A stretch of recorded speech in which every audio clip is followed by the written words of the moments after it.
Sonымен 748 есептің бірінші есебіне қарайық. 7,45 санын келесі беттегі мына тұрған өрнекке айналдырып, бөлшектің бөліміне сай келетін санды жазыңдар дейді. Яғни бос орындарға тура теңдік болатындай санды тауып қойыңдар деген. Сонымен бізде ондық бөлшекте 3 сан бар үтірден кейін. Демек 3 цифр болса, сонымен үтірден кейін бізде 3 сан болғандықтан бөлшектің бөліміне 3 нөлді жаза саламыз. 3 нөл және оның алдында 1-ді тіркеп жазамыз. Сонда 1000 деген сан шығады. Демек біздегі сан 7,1045 деген сан болады. Осыны ондық бөлшекке айналдырсақ, қайтадан бізде 7,1045 деген ондық бөлшек пайда болады. Ал енді 750 есептің бірінші есебіне қарайық. Бізде бөлшектердің бөлімдерін жай көбейткіштерге жіктеп, қай бөлшекті ондық бөлшек түрінде жазуға болатынын анықтаңдар дейді. Оларды ондық бөлшек түрінде жазыңдар дейді. Сонымен бізде біріншісінде 600-ден 17 деген санды тексереміз. Сонымен бөлшектің бөлімі 600-ді жай көбейткіштерге жіктейміз. Сонда бізде 600-ді 5-ке бөлейік. Сонымен ол 120 көбейтілген 5 деген санға айналады. Төбесіндегі 17-нің сол күй жазамыз. 120 көбейтілген 5 болды. Енді ары қарай жазамыз. Тағы да 120-ны көбейткішке жіктейміз. Ондық бөлшекке айналдыру үшін бөлшектің бөлімі 2 мен 5-ін ғана көбейтіндісінен тұру керек. Мінекей ары қарай да жаза береміз сонда. 17 бөлімде 120-ны тағы да 5-ке бөліп, 5-ті бөлек алайық. Сонда 24 көбейтілген 5 болады. Ол 120-ны береді. Және бізде алдыңғы тұрған 5-ті сол күйі жаза саламыз. Ал енді ары қарай 24-ті тағы да өрнектейміз. 17 бөлінген. Сонымен 24-ті біз 8-ге бөлейік. Сонда 3 көбейтілген 8 көбейтілген 5 көбейтілген 5 болады. Мінекей біз қарап отырсақ, бұл жерде 8 деген санымыз біздің, ол 2 көбейтілген 2 көбейтілген 2-ні береді.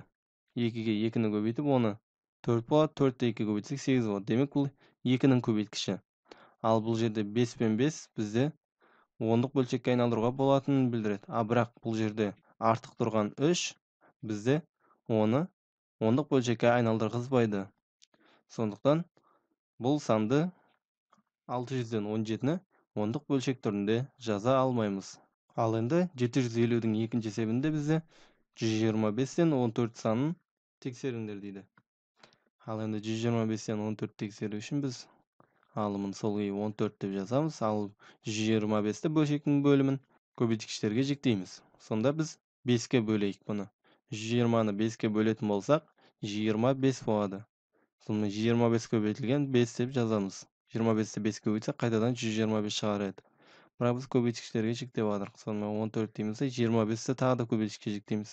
Оны 5-ке бөлетін болсақ, ол 25 дегеніміз 5 көбейтілген 5-ті береді. Ал оны тағы да 5-ке көбейтсек, қайтадан 125 шығу керек. Сонымен бөлшектің бөлімі бізде 5 көбейтілген 5 көбейтілген 5-ке айналды. Демек 5 көбейтілген 5 көбейтілген 5 болғандықтан бұны ондық бөлшекке айналдыруға болады. Себебі бөлшектің бөлімі 2 санының көбейткіштерінен немесе 5 санының көбейткіштерінен тұрса, онда оны ондық бөлшекке айналдыруға болады. Ал енді 751 есептің бірінші есебіне қарайдық. Жұлдызшаның орнына қандай дәреже көрсеткішін қойғанда жай бөлшекті ондық бөлшек түрінде жазуға болады. Оларды ондық бөлшек түрінде жазыңдар дейді. Сонымен бізде осындай өрнек берілген. Біз ары қарай жазайық. 2-нің квадраты дегеніміз ол 4-ке тең. Сонымен көбейтеміз 5-тің жұлдызша дәрежесі. Сонда бізде бөлшектің бөлімі 10-ға, 100-ге, немесе 1000-ға, сол сияқты 10 000 деп кете беретін сандарға келген кезде, оны ондық бөлшекке айналдыруға болатын еді. Сонымен бізде 4 саны тұр. Және оны 5-тің қандай да бір дәрежесіне көбейткен кезде біз 100 немесе 1000-ды алуымыз керек. Сонымен бөлшектің бөлімінде 4 бар, ал оған 5-тің қандай да бір дәрежесін көбейткенде 100 немесе 1000-ды алуымыз керек. Ал енді 100-ге тексеріп көрейік, 100-ді ала аламыз ба? Ол үшін сонымен біз 5 санның жұлдызшасына 1 дәрежені қойсақ, онда 5 деген санды 4-ке көбейтеміз. Және ол кезде бөлшектің бөлімі 20 болып қалады. Ал 20 болса, ол әлі ондық бөлшекке айналдыра алмаймыз. Сондықтан 5-тің 2 дәрежесін қойсақ, 5'in 25 derecesi болады. Ал 5'in 2 derecesi ол 25'ti береді. Сонымен 25'ti 4-ке көбейтетін болсақ, 4 көбейтілген 25 болады. Сонда 4'ті 25-ке көбейтсек, бізде 7 бөлімінде 100 болады. Бөлшектің бөлімі 100-ге келсе, демек бізде оны ондық бөлшекке айналдыруға болады. Бөлшектің бөлімінде 2 нөл орналасқан, сондықтан біз 7-ні жазамыз. Және 2 сан болғандықтан бөлшектің бөлімінде біз 7-нің алдына 0-ды қоямыз. Сонымен 2 санды санадық, оның алдына үтірді қоямыз. Және оның алдына 1 0-ді тіркеп жаза саламыз. 0,100-ден 7 деген сан шықты. Ондық бөлшекке айналдырдық. Демек бізде жұлдызшаның орнына 2 санын қоюымыз керек. Ал енді соның екінші есебіне қарайық. Ол жерде 13 бөлімінде 2-нің жұлдызша дәрежесі көбейтілген 5-дің квадраты дейді. 5-дің квадратын 25-ке тең, сонымен 13 2-нің жұлдызша дәрежесі және көбейтілген 25 болады. Сонымен біз 25-ті қандай да бір санға көбейтсек, біз 100-ді алуымыз керек. Ал 100-ді алудың жолы ол 25-ті 4-ке көбейтсек, біз 100-ді ала аламыз. Ал 2-нің 2 дәрежесі бізде 4-ті береді. Сондықтан бізде жұлдызшаның орнына 2-ні қоямыз.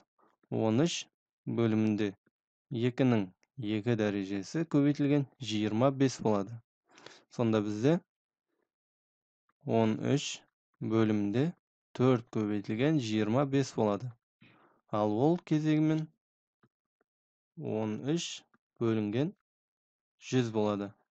Ал 13 бөлімінде 100-ді біз ондық бөлшекке айналдыра аламыз.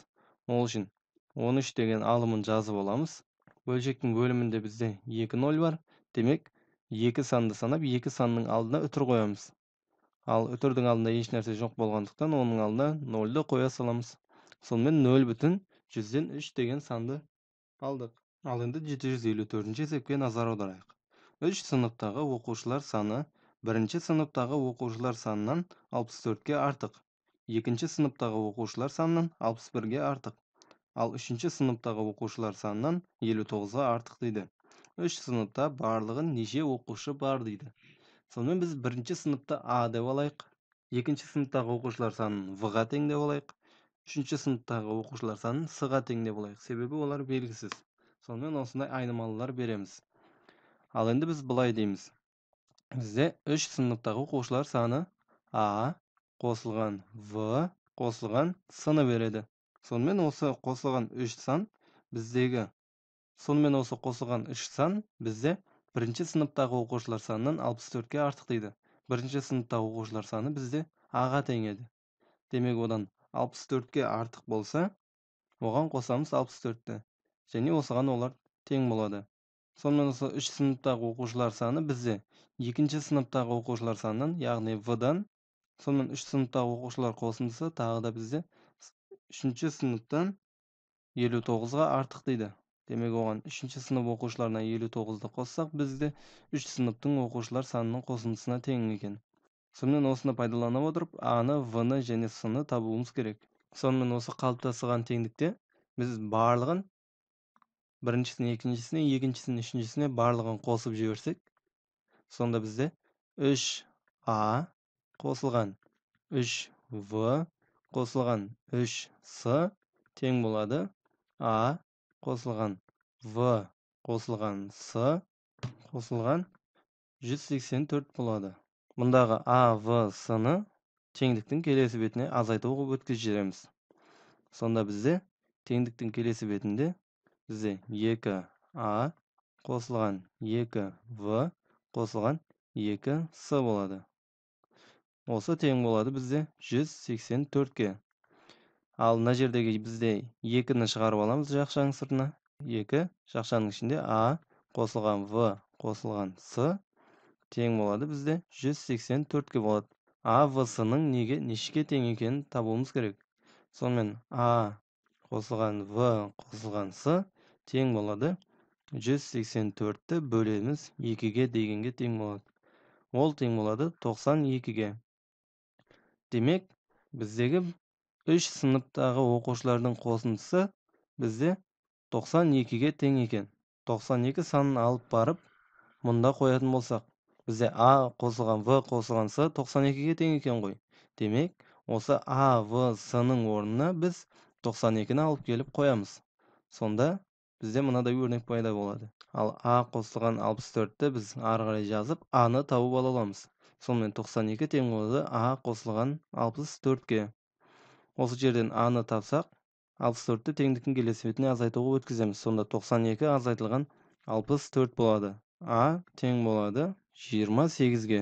Демек бізде бірінші сыныптағы оқушылар саны 28-ге тең. Сонымен бізде бірінші сыныптағы оқушылар саны 28-ге тең болды.